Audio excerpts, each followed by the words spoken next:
ደቂ ሰባት መውለዲና ነተዓባብያና ከካብ ዝመረጽናዮ ዘይኮነስ ብፈጣሪ ዝወሃበና ተዕድልቲ እዩ ምንም ባዕልና መሪጽና እንቀይሮ ነገር ይብልናል ነቲ ዝተወሃበና ነገር መምቃርን ሕማቅ እንተነይሩ ናብ ጽቡቕ መቀያርን ጽቡቕ እንተደኣ ኮይኑ ከዓ ጽቡቕነቱ ሓልዩ ንኽኸይድ ናትና ዓብይ ተራ ኣለዎ እቲ ኣብ ጸገም ዘለዎ ገዛ ዝውለድ ኮነ እቲ ኣብ ምቾት ዘለዎ ገዛ ዝውለድ ሰብ ኩሎም ብማዕረ ብናይ ፈጣሪ ውህብቶን ዕድልን እዮም ናብዛ ምድሪ ዝመጹ ኣብዚ እዋን ንሕና ምንም እንገብሮ ነገር የብልናን ግና ከዓ ምስ ተወለድና እሞ ከዓ ከም ምዕባይ ኢልና ምስ ዓበና ናይ ባዕልና ህይወት ናይ ምስትኽኻል ሓላፍነት ኣለና ኣብ ጸገም ተዋሒጥና ዝዓበና ሰባት እንድሕር ኮይና ለይትን ቀትርን እናሰራሕና ጸገምና ክንቀርፍ መሞከር ክሳብ ጸገምና ዝፍታሕ ተስፋ ብዘይ ምቁራጽ ምስራሕን ምጽዓርን ድማ ግዴታና ኣለና ገለገለ ሰብ ከኣሎ ኣብ ጸገም እንትነብር ጸገሙ ከዓ ምሽናፍ እንትስኣኖ ንፈጣሪኡ ብዙሕ የማረር ገለገለ ከዓ ንኤ ትርጉም ስእነት ዘይርድኦ ብዙሕ ሓፍቲ እናወነነ እናሃለወ ናፍቲ ዘለዎ ዘይወሰኽካን እንዳበለ ከማረር ውዒሉ ዝሓድር ህይወት ብዙሕ ገጽታ እዩ ዘለዋ እቲ ሓደ ዕለታዊ ምግቡ ንመምዕራር እንትጎይ እቲ ኻሊእ ከዓ ናብ ዘለዎ ንምውሳኽ ይጎይ በብኸባቢኡ በብዓዱ ናይ ደቂ ሰባት ደረጃ ዝተፈላለየ እዩ ሓደ ሰብ ኣብ ዘለዎ ዓዲ ብጣዕሚ ሓፍታም ክኸውን ይኽእል እዩ ናብ ካሊእ ዓዲ ወይ ከዓ ናብ ካሊእ ከባቢ እንትወፅእ ግና ካብኡ ንላዕሊ ሓፋትም እንትረክብ ናቱ ደረጃ ትሕት ኢሉ ይረአዮ በቃ ኣብ ህይወት ከምዚዩ እቲ ሓደ እንትመልአሉ እቲ ሓደ ይጎድሎ ከም ናይ ፈጣሪ ቅዱስ ፍቃድ ድማ ናይ ሳሊምን ናይ ሄርሞንን ህይወት ግን ዝተስተኻኸለ ነይሩ ክልቲኦም ኣብ ጽቡቕ ናይ ህይወት ደረጃ ዝነብሩ ዝተፈላለየ ከባቢ ዝነብሩ ሰባት እዮም ህይወቶም ዝተስተኻኸለን ምቾት ዘለዎን እዩ ግና ክልቲኦም ኣብ ውሽጢ ህይወቶም ኣማሪሮም ይፈልጡን ንፈጣሪኦም ብዘለዎም ህይወት ብጣዕሚ እዮም ዘመስግንዎ ሄርሞን ዝነብረሉ ኣብ ውሽጢ ዓዲ እዩ ዝሰርሖ ስራሕ እኹል ካብ ምዃኑ ዝተለዓለ ሕልፍን ትርፍን እዩ እቲ ጽቡቕ ጎኑ ከዓ ዝሰርሖ ስራሕ ኣብ ናይ ሰብ ትካል ተቆፂሩ ዘይኮነስ ባዕሉ ኣብ ዝውንኖ ትካል እዩ ዝሰርሕ ኣብቲ ናይ ባዕሉ ትካል ግና ሓላፊኡን በዓል ዋናን ኣይመስልን ማዕረ ምስጡን ሰራሕተኛታት እዩ ወሪዱ ዝሰርሕ ምስ ሰራሕተኛታቱ ስጡም ዝኾነ ርክብ እዩ ዘለዎ ንሶም እውን ከይፈርሑ ብነፃነት እዮም ዝቐርብዎ ንሱ እውን ኣኽቢሩ ይቐርቦም ንኡ እዩ ከዓ ዝመስለኒ ኩሉ ግዜ ኣብ ህይወቱን ዕውትን ሕጉስን ዝኸውን ወለዱ እውን ልክዕ ከምኡ እዮም ዝተሳኽዐ ናብራ ዘለዎም ሕጉሳት ስድራ ቤት እዮም ኣቦኡን ኣዲኡን ኣብ ቁልዕነት ዕድሚኦም ስለ ዝወለድዎ ማሓዙቱ እዮም ዝመስሉ ብሓሳብ ብጣዕሚ እዮም ዝረዳድኡ ኣብ ስራሕ እውን ዝግብኦ ይሕግዞም ንሶም እውን ሓገዞም ኣብ ዝደልዮ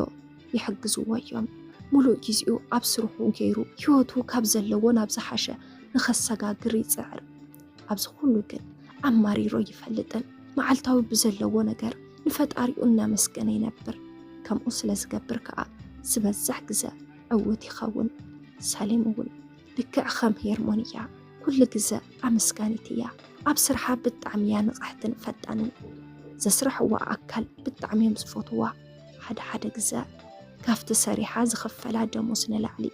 እቲ ብላዕሊ መተባብዒ ዝህብዋ ገንዘብ እዩ ዝበዝሕ በዚ ከዓ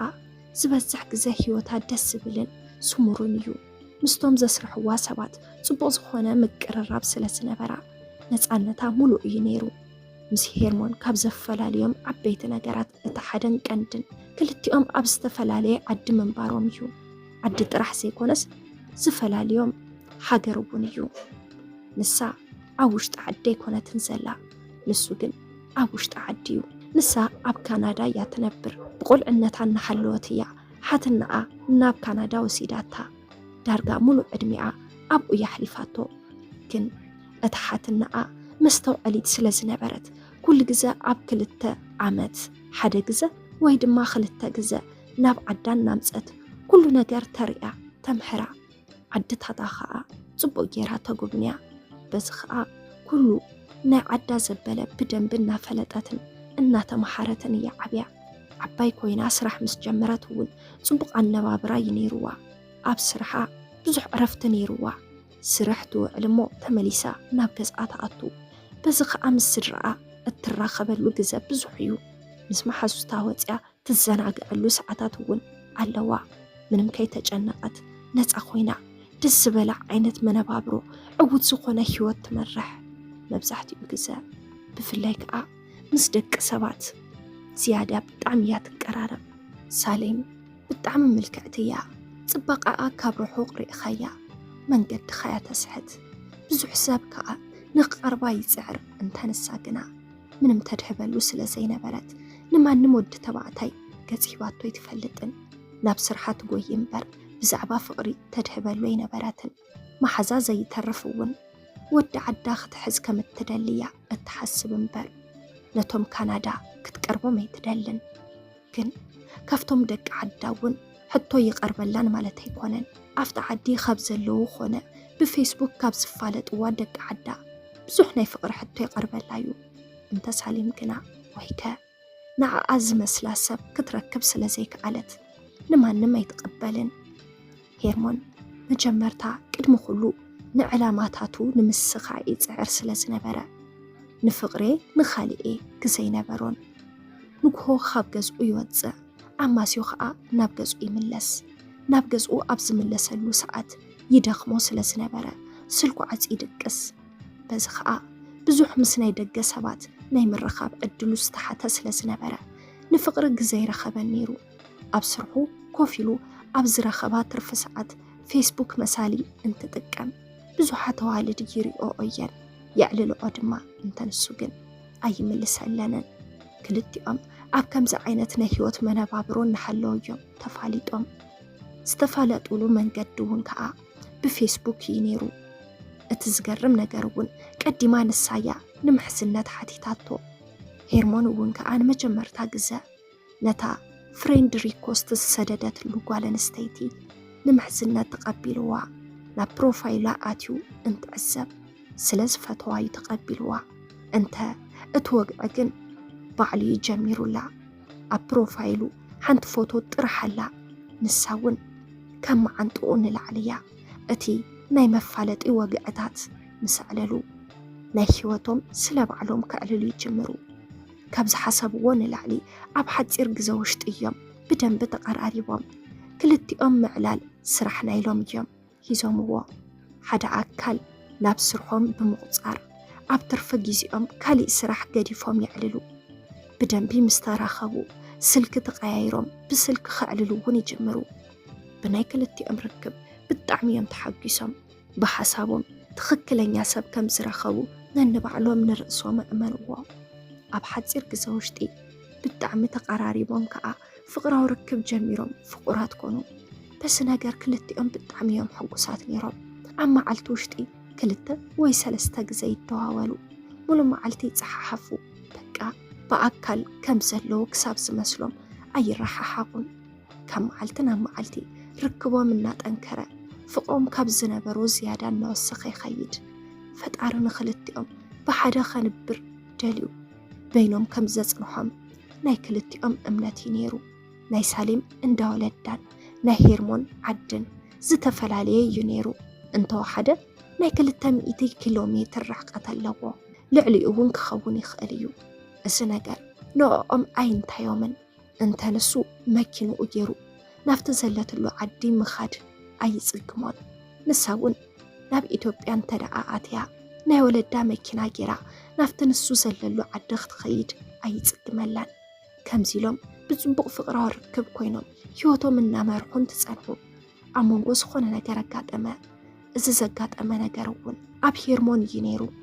ሓንደበት ሄርሞን ይሓምም እሞ ምሳሌ መረኻብ ይቋርጽ ምሕማሙ ንኹሉ ዘደንገጸ ነይሩ 2 ሰሙን ሙሉእ እውን ምንም ዓርሱ ኸይፈለጠ ርእሱ ስሒቱ ቐነየ በዚ ነገር ከዓ ኩሉ ፈታዊኡን ወለዱን ብጣዕሚ እዮም ተደናጊጾምን ፈሪሖምን ካብ ኩሉ ሕማሙ እንታይ ምዃኑ እቶም ዶክተር ክንጸረሎም ስለ ዘይከኣለ ዝነበረ ፍርሒ ተዓጻጸፊ ይኾኑ እቶም ደካተር ምንም ዓይነት መፍትሒ ከምፁ ስለ ዘይከኣሉ ኣብ ደገ ወፂኡ ንኽሕከም ሪፈር ይብልዎ ወለዱ ኾነ ንሱ ናይ ገንዘብ ሕፅረት ስለ ዘይነበሮም ኣብ ውሽጢ 2 ሰሙን ከደ ኣብኡ ምስ በጽሑ ናፍቲ ዝተባሃለሉ ሆስፒታል ከይዶም ተሓከመ ሳሌም ብናይ ሄርሞን ሃንደበታዊ ምጥፋእ ብጣዕሚ እያ ተሻቒላ ስልኩ ደጋጊማ እንተሞከረት ወይከ ክሰርሐላ ኣይከኣለን በዚ ኸኣ ንመን ደው ኢላ ትሕተት ብጣዕሚ ጨነቓ ሄርሞን ኣብ ወፃኢ ዓዲ ትምህርቱ ተኸታተለ እሞ ናብ ንቡር ጥዕንኡ ተመለሰ ኣብዚ ግን ምስ ተሓሚምዎ ዝጸንሐን ዘይምንቅስቓስን ብምንባሩ ዝተወሰነ ግዜ ካብ እግሩ ንታሕቲ ከም ዘይንቀሳቐስ ተነጊርዎ እዩ እቲ ትምህርቱ እውን ብርሕቐት ተማሂርዎ ኣብዚ ግዜ ስድርኡ ጥዕንኡ ምምላሱ የተሓሳስቦም ብምንባሩ እቲ ንዝተወሰነ ግዜ ዘይንቀሳቐስ ምዃኑ ምንም ኣይመሰሎምን ናብ ገዝኡ ምስ ተመለሰ ብቕልጡፍ ዝገበሮ ነገር እንተነበረ ንሳሌም ይደውሉላ ጠፊእዋ ብምቕናዩ መጀመርታ ክትኩርን ክትጻረፍን ሓሲባ ዋላ እኳ እንተነበረት ሓሚሙ ከም ዝነበረ ምስ ነገራ ብጣዕሚ ተጨነቐት ደጋጊማ ብዛዕባ ጥዕንኡ እናሓተተት ካሊእ ሕማም ኮነቶ ኣብዚ ግዜ እቲ ንጊዜኡ ዘጋጠሞ ዘይምንቅስቓስ ፀገም ቀዋሚ ከም ዘጋጠሞ ገይሩ ነገራ ሳሌም ኣመና ደንገጸት እንታይ ክትብል ከም ዘለዋ ጨነቓ እግረይ ኣይንቀሳቐስን እግረይ ለሚሹዩ ምስ በላ ተደናገጸት ዘይተጸበየቶ ነገር ስለ ዝኾና ብዙሕ ነገር ኣውሪዳ ደይባ ሓሲባቶ ክትቅጽሉ ዶ ዋላስ ክትገድፎ ዓብዪ ሕቶ ይኾይኑዋ ብዙሕ ምስ ሓሰበት ካብቲ ኻሊእ ነገር ዝነበራ ፍቕሪ ስለ ዝዓበያ ክትቅጽል ወሰነት ናብኡ ደዊላ ኸኣ ምንም ፀገም ከም ዘይብሉ ፍቕሪ ከም ዝዓቢ ነጊራ ብሓደ ቀጸሉ ሄርሞን ድሕሪ 2 ሰሙን እቲ ዝነበሮ ናይ ምንቅስቓስ ፀገም ተፈትሐሉ እሞ ናብ ንቡር ጥዕንኡ ተመለሰ ሳሌም ኣብ ሓፂር ግዜ ሃንደበት ከም ትመጽእ ነጊራቶ ሃንደበታዊ ኾይኑዎ እንተተደናገጸ ዋላ ግና ኸኣ ከም ዝቕበላ ነጊርዋ ኣብቲ ንሳ ትመጸሉ ግዜ እውን ብደንቢ ተዳልዩ ብዙሕ ነገር ኣዳልዩ ተጸበያ ሳሌም እውን ናብቲ ንሱ ዝጸውዓ ቦታ ኸይዳ ዓራት ምስ ሓዘት ናብቲ ፕሮግራም ዘዳልወሉ ቦታ ብታክሲ ጌራ ኸደት እሳ ንሄርሞን ትጽበዮ ዘላ ኣብ ዊልቸር ኮፍ ኢሉ ንኽጽበያ እዩ ነይሩ ንሱ ግና ኣብ በሪ ጠጠው ኢሉ ጸንሐሞ ሰርፕራይዝ ገበራ ብስርዓቶ ክትኣምን ኣይከኣለትን ጎያ ብምኻድ ተጠምጢማ ሓቂፋቶ ብጣዕሚ ኸኣ ተሓጎሰት ንሱ እውን ሓጎሱ ወሰን ኣይነበሮን ብዘለካ ነገር ክተመስግን እንተለኻ ኩሉ ጽቡቕ ነገር ከም ዝውሰኸልካ መምሐሪ ዝኸውን ዛንታ ሰላም ናይ ማኪ ሚድያ ተኸታተልቲ ንሎሚ ሒዘልኩም ቀሪበ ዝነበርኩ ዛንታ ነዚ ይመስል ነይሩ ነዚ ዛንታ እንተደኣ ፈቲኹምውን ሓሳብ ርእይቶ እንተደኣ ሓሊኩምን ኣብ ናይ ኮመንት መጽሓፍ ቦታ ሓሳብ ርእይቶኹም ክትገድፉልና ትኽእሉ ኢኹም ነዚ ቻናል ሓደሽቲ እንድሕር ሓሊኹም ሰብስክራይብ ብምግባር ነታ ናይ ደወል ምልክት ብምንካዕ ናይ ቻናልና ናይ ወትሩ ተኸታተልትና ክትኾኑ ንላቦ ብቐጻሊ ብኻሊእ ዛንታ ብኻሊእ መደብ ብኻሊእ ሓሳብ ክሳብ ንራኸብ ክሳብ መወዳእታ ምሳና ስለ ዝጸናሕኩም ካብ ልቢ እንዳመስገና በዚ ክንፍለየኩም ሰሰናዩ